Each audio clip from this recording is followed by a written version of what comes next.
ফিসফিসে দরজা। একটা গ্রামে একটা ছোট্ট বাড়ি ছিল। ওইটাকে সবাই নাকি শূন্য বাড়ি বলে ডাকতো। ওটার মাঝখানে একটা দরজা ছিল।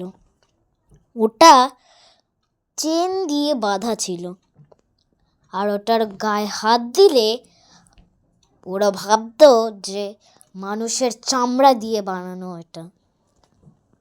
একদিন আরব বলে একজন ছিল গ্রামে। সে ভাবলো ওই দরজাটাকে ভেঙে ভেতরে দেখি কি আছে।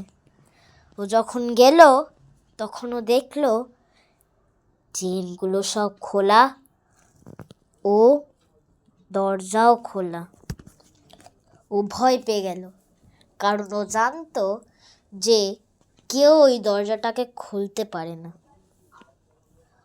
ও ভেতরে গিয়ে দেখলো কিচ্ছু নেই, শুধু একটাই জিনিস, একটা মাংস পড়ে আছে। অন্য কোনো মাংস নয়, মানুষের মাংস।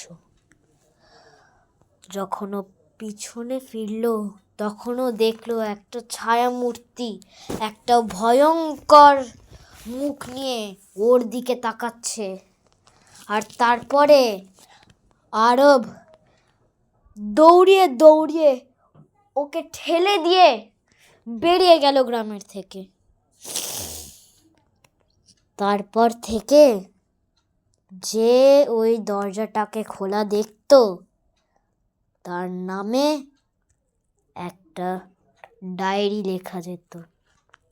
ওই ডায়েরিতে একটা সাইন দেওয়া থাকতো, কিন্তু ওই সাইনটা অন্য কারোর নয়, কারণ ওইখানে সাইনই ছিল না।